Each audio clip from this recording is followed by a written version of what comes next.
Welcome back to another episode of Beyond the Check Service Industry Podcast. I am Reyshan Parker, and if you haven't already, please go check out my television series Beyond the Check Worker Owner Edition, now streaming on Amazon Prime and Tubi TV. Tubi TV, it's free TV. Totally free. It's on, yeah. Anyway, my guest today is the very lovely Lynne Bowman.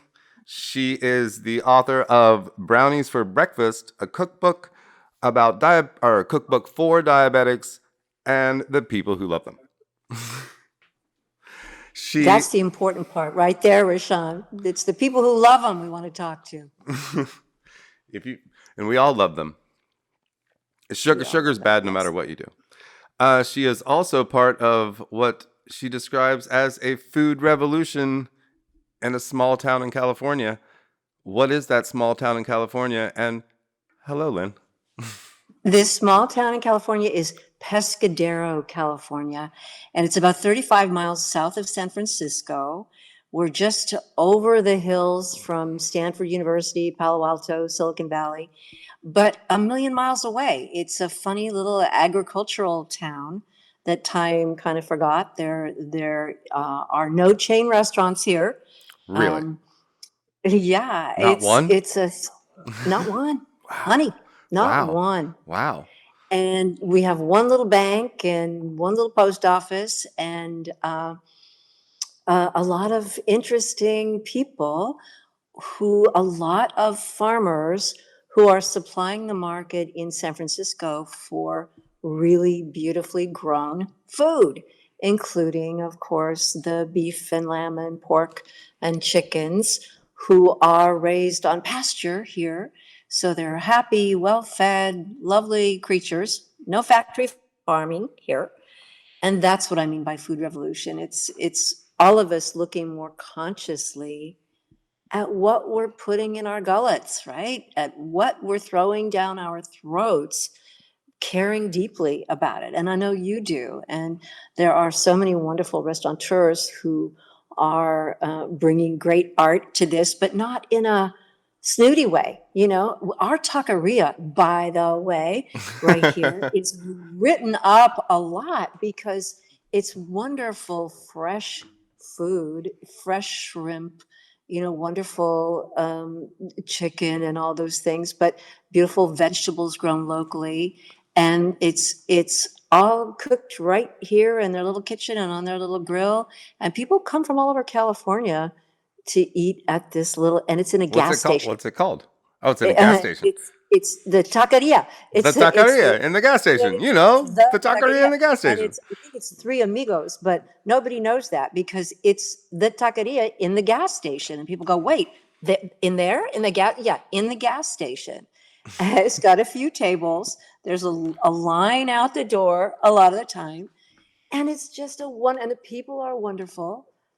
And it's great food. A lot of us, I don't know if you've had this conversation with people who have gone to Europe and eaten in all the 2- and 3-star restaurants and so on, and you ask them what they miss about American food. What did you miss when you were an expat, when you lived away? And every one of them is going to answer with Mexican food, tacos, really, burritos. Yeah. None of that. Because that's something you can't get except here. Even in Spain? Well, I mean, I guess. It's not Spanish. It's not Spanish. No. The only place you can get tacos. I mean, you can get tacos other places now, I'm sure. Yes, but if you want to, and I've lived in France and I love it, and I'm a foodie like you are, but you can't go down the street in Paris and get a great burrito. No. It's not going to happen. No. You cannot go out for a taco. Not going to happen. In California, you can just walk out your front door and somewhere there's a... It's there. The trucks are there, right? And in some of these food trucks, you will get such exquisite, wonderful food because it's simple and it's all about the ingredients being good. And nothing like it. It's a taste all its own, that unique cuisine. I don't know what they call it. Cuisine of the street, I would call it. Street food. Street food. Yeah. Street food. So, yeah. So you have You have a lot of farm to table restaurants around then. More and more, More and yes, we more. do. But where I actually live in Pescadero, there are two establishments that qualify as restaurants, and then there's one where you can get some takeout, but it's itty bitty. You have to drive 20 or 30 miles to go to a regular sit down with cloth napkins Really? kind of. It's a little way out here. Yeah, Touche. close to the That beach. Yeah, close to the beach, yeah. man. Like a little paradise, all on its own. You know what? It really is. So It is. I'm going. And I grew up in LA. I was born in Hollywood. So when I found this place, my husband and I mean, literally, it was a fantasy come true. Like, how did this happen? How did this little town even? And it's a matter of the open space all around it having been bought up by open space preserving organizations so that it couldn't be developed. Oh, So, so it's surrounded by redwoods and meadows that hopefully in all through the future will be preserved. I was actually born in Sonoma County, Alrighty then. Monte Rio, California, on All right. Bohemian Avenue, Wow. in a cabin in the redwoods, by a midwife. I love. I mean, isn't it a great sound? A cabin in the redwoods. It's such a great sound. And you are now in Savannah, I am in Savannah. which is a place I have always wanted to come, especially for the food, and I've never been there. Even though I lived in North Carolina, I've not made it to Savannah. Not a lot of shrimp and grits where you're at, huh? No, Are there but I any have them grits? and I Are there love any them. grits at all? I don't like grits. We'll just be clear about that to begin with, because I'm not from the South, so I've never accustomed myself to the grit. I do love oatmeal, and I don't mind couscous so much, but I could never get into the grit. I've tried. Have you tried? Have you had grits? Yeah, I actually like grits done with a good cheese and shrimp and grits, but as I am now and have been for a while, vegan or pescatarian or whatever you call it, I will eat some fish, but no meat and no dairy No dairy anymore. and not much And sugar either.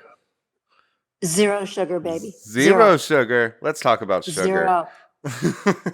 And what people don't know, and one of the reasons I was compelled to do this book, is that when you give up sugar and give up crappy food, it's not a sacrifice. The world actually opens up to you, and suddenly there are all these other wonderful things you didn't know about to eat. And you're missing them because you're eating too much beige and brown and white. You're missing all the color. I So, I recently tried to cut sugar out. It's not the easiest thing. And I've at the moment I'm not doing great on it.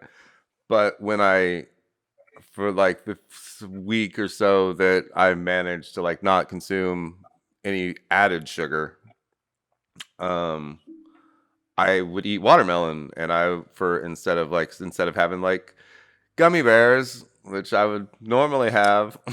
you're hurting me here. I was like, oh, Yeah. I'm just gonna buy a bunch of fruit, and so when I have a sweet craving, I'm just gonna eat fruit. And That's a and great idea. But you know what, Rashawn? You have not yet read my book, have you? I have not. Okay. So we're going to talk again after you have actually read the book. Okay. And it's men about your age who have been kind of ignoring this whole thing all along about what they're eating. Because men, I love them. I'm married to one. I have a son. Love y'all. We're But very stubborn. you think you're immortal? You think you can keep eating? What are you drinking? What's in there? It's coffee. What's in the coffee? It's cream. And what? It's cream. And sugar? There might be some Okay, some you're a lying weasel. I can tell. creamer. It's Okay, French vanilla creamer, Lynn. okay. You think you can just keep eating that crap and No. drinking it, and it's not going to affect you because you're immortal and because you're a fabulous human being. And let me tell you, yes, you are a fabulous human being, but it's going to catch up with you. The difference in me and I am 75, proud of it, happy. No. Um, honey, I'm totally 75. Bravo. And as you can tell, I just came from Pilates, so No. California, right? Very nice. Um, but that's what I'm doing. And the reason we're talking about this is because in my case, I found out in my 40s that I was diabetic. So, and I didn't want to die and leave my children. My mother had died when I was young, and I had 3 little ones, and which is a whole other story. But I was determined to stay healthy and on my feet to raise these kids. So I started educating myself about what it took for a diabetic to stay healthy. And guess what? There was no doctors, no help. No, it was like, well, don't eat too many carbs. Don't eat sugar. Yeah. I mean, What? nobody was really up on the actual truth about nutrition back then, right? No, zero, nothing.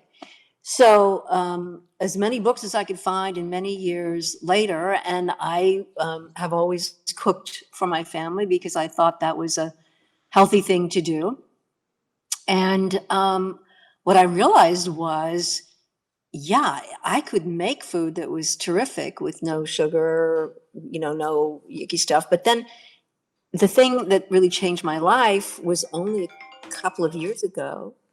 I went to what's called the Plantricians Conference, which was this meeting of 1,000 MDs from all over the world who heal with food, which makes them kind of renegades because the medical community, is not there yet. They're not Even big though food has on healing always been the with food. best medicine, and there's a saying about that. Absolutely, Right? but they're still dishing out the pills. But here was a group of 1,000 doctors from all over the world, and so I sat there on my sore behind for hours and hours and hours for 5 days, from 8 in the morning, 8 o'clock at night, PowerPoints, right, with the cells, the islet cells, and the charts, and the graphs, and the data, and the stories. And what I came to understand was that diabetes is not a disease of carbohydrates. We'd always been told, don't eat too many carbohydrates. It's the quality of the carbohydrates. Yes, that's true. That's absolutely true. Seeded But bread. Seeded bread. The thing that keeps your body from uptaking the glucose correctly is animal fat. You've been lining your arteries and your veins all these years with animal fat, which prevents you from processing this glucose out of your blood and into your muscular energy. So I was like, wait, what? What? So the system's broken because of just the Yeah. general way that people eat automatically. Yeah. Yeah. So I came home and I had this book started and it was pretty well along, but I completely changed my approach. And as I got in the car, and I know you're married, and you can imagine, my husband picked me up after this conference, and the first thing I said to him was, "Well, I'm vegan now." Right? I We're drive still my married. wife Okay. nuts. Okay. And you know what he said? He said, incredibly, I'm in. And so for 6 months. Lucky you. Lucky you. I am so lucky in so many ways. I'm not that For lucky. sure. I say it and I just get looked at like I'm nuts. Well, the thing was, I wanted to be my own guinea pig. And for 6 months, I had just had my numbers done. And for 6 months, I was going to be a vegan, absolutely 100%, and see how that affected my blood glucose numbers as a diabetic. Mm-hmm. And guess what? Hello? Fixed like that. I went back to get my numbers done after 6 months, and I had brought my hemoglobin A1C, which is a test you should be getting frequently, every 6 months. Okay? Yes, ma'am. Yes, I will. Huh? Yes, I will. Yeah, I can't say that because I don't want to lie to you. Or disappoint you, but I will tell my wife that I'm supposed to do that and see how that works out. Okay, what if I tell you that that's the way to keep your sexual function for a long, long time? Does that influence you at all in your wanting to go get tested and make sure that you're doing the right thing for your body, all of it? Yeah. especially the most important bit. Well, I need insurance first, and then we'll work on it. Okay, all right. That's a whole other show. That's a whole That's a other different show. show. But Okay, but my doctor said when she saw my test that I had brought my hemoglobin A1C down by 3 points, she said, that doesn't happen in people your age. it does when you stop eating meat and sugar Hello. And dairy, and any animal product, I suppose. any animal products. So I was sold and retooled some of my recipes. And so in the book, you get things like the brownie of the title, Brownies for Breakfast. The reason you can eat it for breakfast is because it's made out of pumpkin and nut butter and monk fruit sweetener and egg substitute or eggs if you want them. And so it's a power meal. And a brownie. In a brownie. And if you didn't tell anybody what was in there, they'd go, oh, dude, best brownie I've ever had. This brownie is amazing. I love you, And Lynne. it's great food. It's super good food. And so I've retooled all these comfort food recipes, macaroni and cheese and pumpkin pie and soups that are all the things that if I just plunk them in front of you and I don't tell you, you're going to eat them and wow. love them. You will love them and your family will love them. And they're beautiful colors and they're easy and simple. No sugar, no dairy, no meat, no added oils in most cases, even. All right. And it's I'm yummy ordering. food. I'm ordering your cookbook right now. I'm literally ordering your cookbook right now. And then I'm going to make things and give them to my wife and not tell her. That's how you have to do things around my house. I surprise her with like vegan sausage spaghetti and tell her that it's actual sausage and she eats it and she likes it. And then she's like, it's wonderful. Yeah. And she's like, I don't feel so heavy after this. And we're like, there was no meat in that. She's like, shut up, there was too. And I'm like, no, Yeah. there wasn't. Yeah. So. And are you using like a brown rice pasta? I use the green pasta. You know the like the green stuff turns your water green, turns everything green. Okay. Do you know what I'm talking about? No. It's like spinach. It's like vegetable pasta. Okay. Because there are a lot of really good substitutes out there for it. And another thing is gluten, of course. Everybody's talking about gluten. A lot of people don't want to eat gluten for various reasons. My son-in-law is celiac, so he can't eat gluten. But it's great that he can come in my kitchen and eat anything because there's not gluten in anything. But you have no gluten in anything either? No. What? No. You got everything out of there, including the bread. Out of there.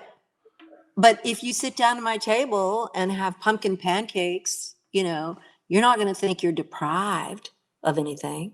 Right? So is it like a pumpkin powder or like? No, honey, it's pumpkins. Real live pumpkins, which are raised right down the road here. And you can buy them in cans and they're still great. But it's real food. Pumpkin is so what do you bind it with? Walk me through your pancakes if you would. I will.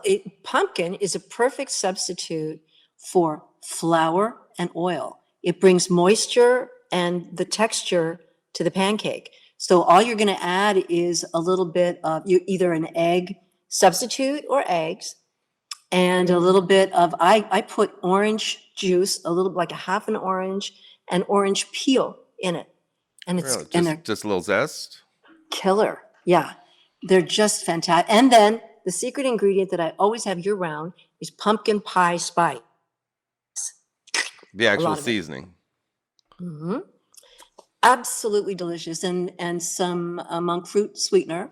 And then you can get these wonderful syrups made out of monk fruit and monk fruit in a kind of a brown sugar style. So you can tune your sweeteners now to match your flavor profile as a chef. But I promise you, and maybe one day you'll come in and have my pumpkin pancakes at my table. And I would love to. I defy you to go, ow, ew. Oh, no. These don't have enough sugar in them. So I was This is an easy recipe. This is not anything fancy or hard to, it's all ordinary ingredients All right. thrown So in a bowl. we're trying to baby step in, right? So I had told her at first for October, I was like, we're going to be vegan for a month. And she's like, no, we're not. It's like, all right, for a week. And so this all eventually turned into I was going to be vegetarian for a month and she was going to be vegetarian for a week. To which she made it through the week and I'm still working on the month. But so then if we can get through that phase, so she did it for a week and it's just and the whole thing was to get her to try different stuff, right? So that I could make different things because I was tired of making the beige and the brown over and over and over and over and over and over and over again. And so having her agree to eat whatever it is I'm going to cook for the week, right? Actually got her to try like black bean enchiladas that which are basically just vegetable enchiladas, not even that many beans in it. And she really liked them. And so just baby stepping your way into a lifestyle is I think that's what we're doing because it's just going full force. I mean, you had a medical issue that kind of turned on the light switch for you. Right. But for the rest of us who want to do that, and it's not just as easy as flipping the switch and being like, we're just going to do it, Reyshan, it's just as easy as getting my book. Hello. That's how easy it is. Get Lynne's I tell book, you, everyone. I I you am super exactly excited how to do it. because it is so difficult to find recipes that are actually good or like just the general populace of stuff and like what books do you go order and like which one is the best and like is there just a simple okay, I know which one's the best. I just happen to have a copy right here. I'll And I'll drop it up on the you're screen gonna too. love, okay, and this is kind of, and it's written very simply, it's illustrated richly, and here's one, for example. I don't know if you can read this. Rhubarb, the pink dessert vegetable. And I call it celery and drag. And it's nothing but a vegetable. Yeah. I mean, it's beautiful. It grows in your garden you don't do anything to it. It's free food, essentially. If you have any dirt at all and you can grow some rhubarb. I remember strawberry rhubarb pies. You don't see them that much anymore, but that was my grandmother's favorite pie was strawberry rhubarb pie. And your grandmother was really smart, wasn't she? She was. And then here's lemon curd that is kind of an English thing, but I'm surprised at how many people have happy memories of their grandmas and lemon curd and chefs like this. It's beautiful, it's simple, it's a perfect way to finish a meal. Lovely. You can eat all of it you want. It's excellent. And the white stuff on top is whipped coconut cream. It's divine. So is it all desserts? Now I'm reading you all the sweets. Yeah. What do we got savory in there? There are all kinds of savory dishes. Here's one for you. French as hell cassoulet. Have you ever made a cassoulet? No, I don't. Oh, honey. What is a cassoulet? Because I'm pretty sure a lot of people would like to know. A cassoulet is a dish that I first tasted in France when I was selling newspapers on the street in 1966 in Paris. No money, but I would always have a friend who had a student card, and so I could go in and eat with them in their student hall. And cassoulet is beans and stuff. Beans and stuff. Beans and stuff. And your grandma would use up all of her leftover vegetables and her sausage and her chicken, and she would put it all in this pot with the beans. And flageolet, have you ever had flageolet beans? They're a beautiful little white bean. No. I make it with lentils because you know that lentils are super good food? for you, nutritious superfood. They're not expensive. They're high in protein, and of course, I make it with phony meat. I make it with some of the new vegan sausages or meats. Mm-hmm. And then there are 3 towns in France that compete to have the best cassoulet recipe. It's like barbecue where people get all invested in it, right? No, we got the Cassoulet. best. Yeah. In Cassoulet. France, it's cassoulet. And you bake it for a long time and you make a crust on top. And I figured out how to make a crust with nutritional yeast flakes. Are you using those? I'm not yet. Oh, you need to come out here. How about coming to California and doing some of your shows? As soon What as do you I think? can. We're going to Colorado for season. We're going to Texas actually in Okay, what in the world December. is in Texas that you want to see? There's nothing. Oh, we're going to a really awesome farm to table restaurant where they have all of their animals there. And so what she told me is that they live in the pasture, they have a really great life and then they have one bad day. But otherwise, they're all super very Where happy. in Texas is it? That's in Bryan, Texas. It's called Ronan. And so it's Ronan Farm. So they had a farm first, and so everything at the restaurant comes from their farm.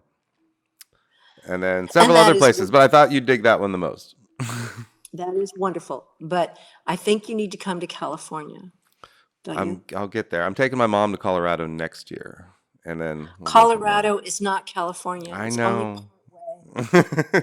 You come all the way out to the coast. I'm working Come my on. I'm working my way there. Okay. Excuse me. I'm gonna choke on my sugar. Well, and San Francisco is so famous for its food scene. And one of my big inspirations in all this was, of course, Chez Panisse, Alice Waters.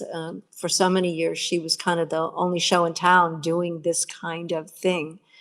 She was one of the ones who really put this kind of food on the map. And so California, come on. Come on. Come on out.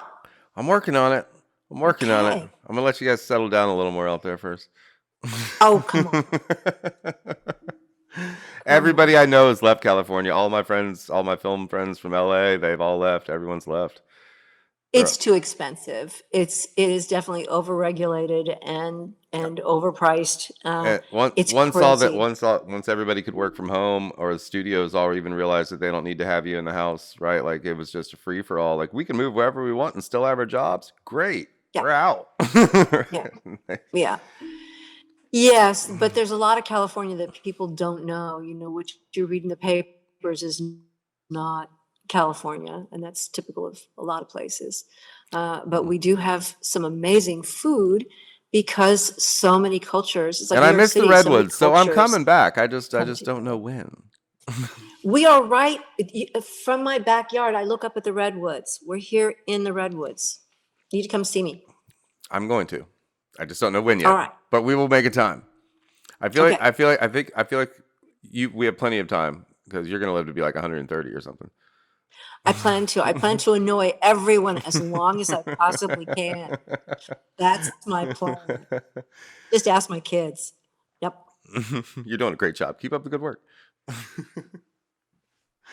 So what is like one of your favorite things for dinner? I'm gonna talk about dinner maybe.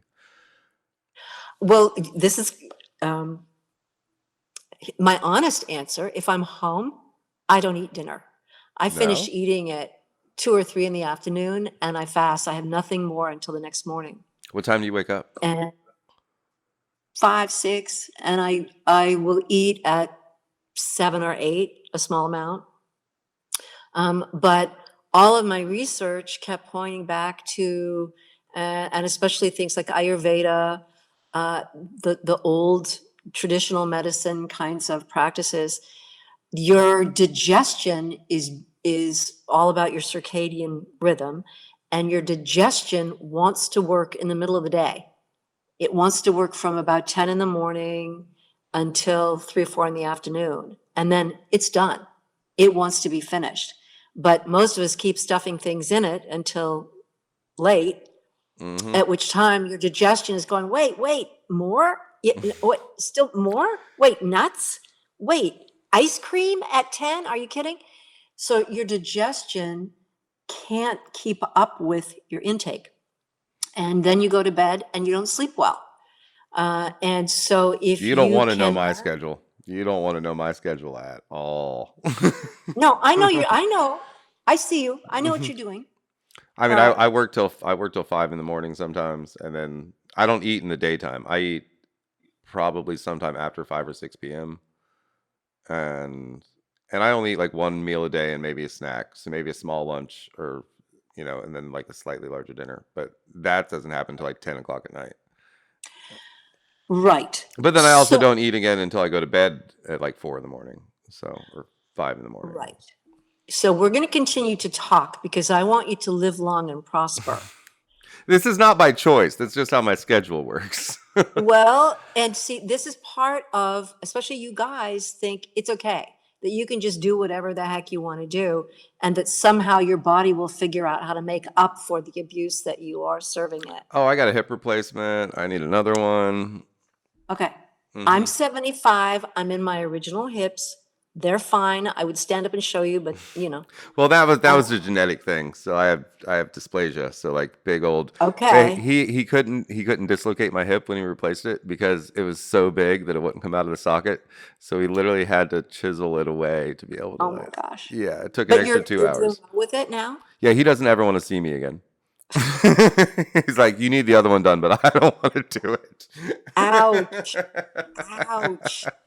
Okay, well, here's one for you, Reyshan. Did you know, were you aware that your body absolutely cannot heal unless it is in its deepest sleep cycle? That's the only time your body is able to heal. Yeah, sleep. That sounds good. Do you hear me? I Do you hear do. what I said? Yeah, yeah. Okay, this is not Grandma Lynne said. This is peer-reviewed science. Yeah, you have to sleep to regenerate. Yeah. Not only do you have to sleep, but you have to get into deepest sleep for a long enough period Mm. for your body to heal itself. And as far as Alzheimer's and those degenerative diseases, the neuroscience is that you need to sleep to clear out your cells every night. And if you don't, the price is degeneration. And so, eating also, it's very interesting that your sleep affects what you eat, and then your food affects your sleep.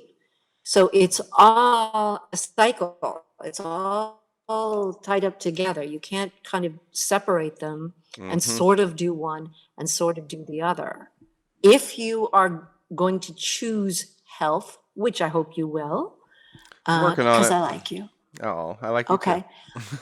If you're going to choose health, you need to choose to eat and sleep in a way that supports health. Yep. As soon as that schedule says that I can do that, I will do that. But you can make it happen. I raised 3 kids by myself and made it happen. You can make it happen. Yeah, but kids don't have to work at a bar until 3 in the morning. Actually, a couple of them did. But the point is that you figure out how to do, and restaurant business is crazy. I know that. Oh yeah. Um, it, and film production is crazy. I know that They too. are killing people. They Literally. are. They are. Literally, like six. Yeah, I mean, not as bad as China, right? With just or Japan. Japan's where they work themselves literally to death standing up on trains. But 16 hours with 8 hours of sleep is just too much, and that's why they're all going to strike because it's ridiculous. And in this country, we're just as nutty as any other country in the world, maybe more so. And don't get me started on the whole moms working with kids in school and COVID and so on, and then coming home and with a second job and rah, rah, rah. We're nuts. Hmm. Um, and We don't I even really believe in vacation. Like, no, no, you're sort of wimping out on your work buddies if you take a vacation. It's just it's not a relax. thing. I was watching the making of Aliens the other day, and it was funny. Just the funniest part of of the thing was that they had tea time in England because they had to shoot in England because it was cheaper. And so nobody from the American side of the crew was like used to this, like, oh, tea time. Nope, got to take tea time. No, we take tea time. There's definitely tea time. And it was just so crazy that you could relax for a little bit because, the director and everybody else was just like, no, why we are not taking tea time? We work, we work, we work, we work. We get it done. We're not in just, and eventually towards the end of filming, they like tea time was finally accepted. And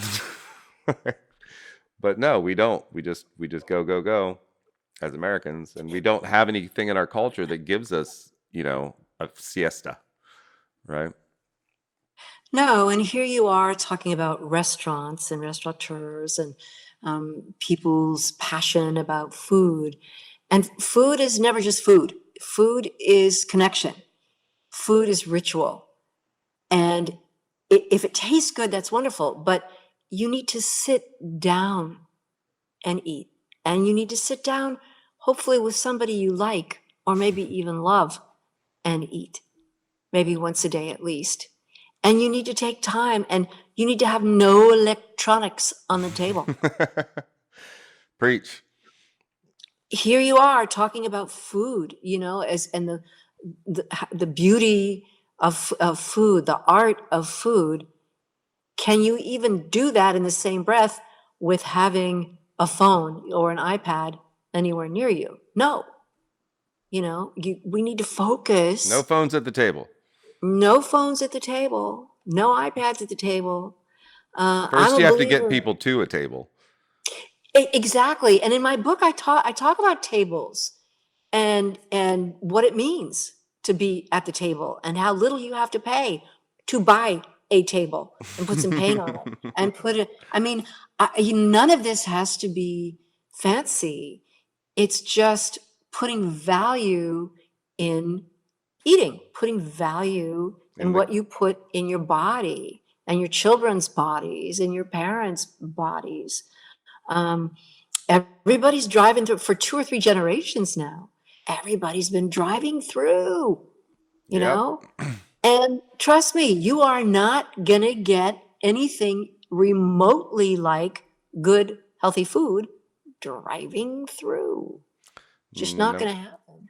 I think there's a way to make it happen that that is at a smaller scale locally, but I don't. Well, that's a good thought. We are having it here, and I know you probably are in Savannah, but you can not exactly in my town because we're so far away. But if I were in the suburbs of San Francisco, I could get delivery of some pretty interesting meals from local people who are personal chefs or little meal services. Yeah, there's more of that happening now, but you're not going to get it in any of the chain drive-throughs. You're just not. You like to watch them try though. They've been trying so hard to like be healthier. Somehow Taco Bell got rated like the healthiest fast food restaurant if you order just right. Like you can order black beans, tomatoes, right? Like lettuce wrapped up in a tortilla. And That's so a stretch. That's a freaking stretch. but Okay. that was a headline one day. Taco Bell is the healthiest. Yeah. One of the big shocks at this plantation conference was the fact that the worst possible meat in terms of pollution, in terms of being tainted, Beef. unhealthy, poorly raised, whatever. Just guess what it is. I guess it's beef, but No, honey. Chicken. chicken. Oh, just at the mass scale? Yeah. Okay. That makes And of sense. course, everybody has always said, well, chicken, that's a good choice for people who want to watch their weight and are health conscious and so on. If they just need some a chicken breast and some salad, no. If you don't know the first name of that chicken or the person who raised that chicken, don't eat that chicken. You know how many chickens have to die to just have wings? To have a dozen wings. Like you have to kill like 6 chickens just to have a plate of wings. Yeah. And those chickens weren't unhappy about being killed, I'm sure, because they had really bad lives. All right. If they had anything called a life. Hear that, But Tyson? just from a nutritional standpoint, the chicken that you buy in this country is awful. I've actually heard really good things about some of the faker chicken out there The nowadays. fake chicken, Uh-huh. different thing. I'm talking about real chicken. Right, but I'm just saying I've heard actually really good things about Yes. some of them. Like somebody told me about a restaurant the other day where they went and had these vegan chicken wings, and they're like, oh my God, they were the best thing I've ever eaten. Like they Yeah. were, and I haven't been to this restaurant and I don't remember what it was called, but I'm gonna find out. Yeah, people are being really inventive, and there's some good stuff out there. I I don't eat out much, as you can imagine, but when I do, I mean, there is, You should open a restaurant. if I only had 2 or 3 more lives, I Well, so next time, would. then.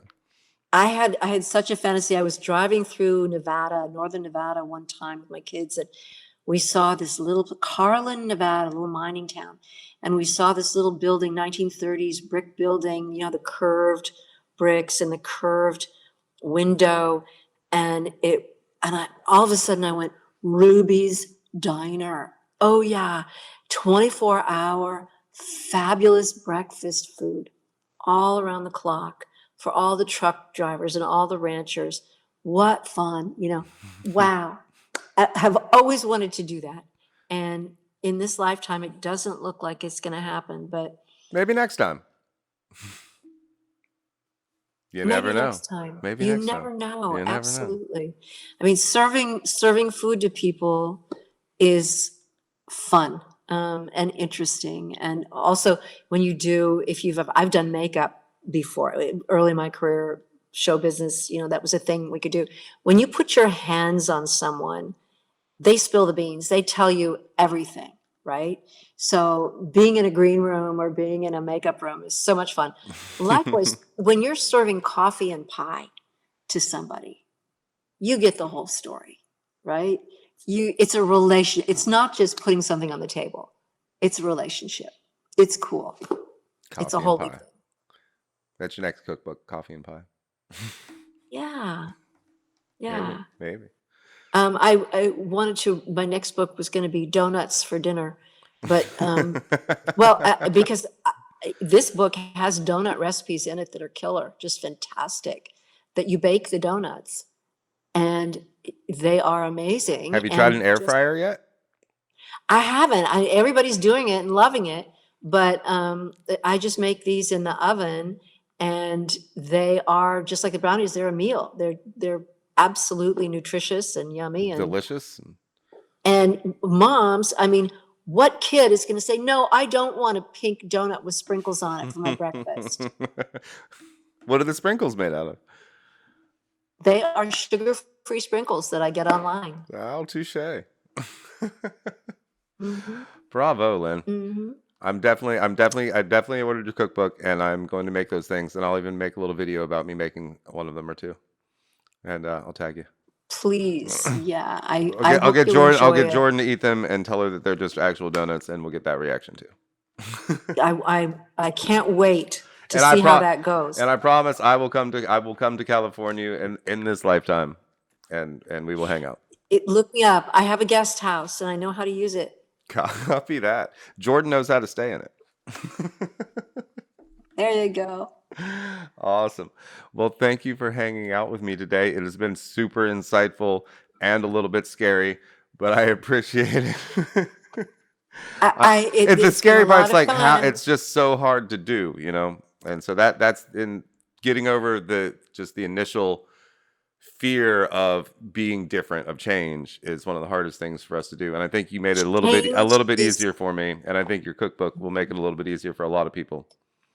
Change is hard, but that's why I wrote the book. It can be fun and interesting and an adventure and absolutely delicious. I promise you, it'll taste really good.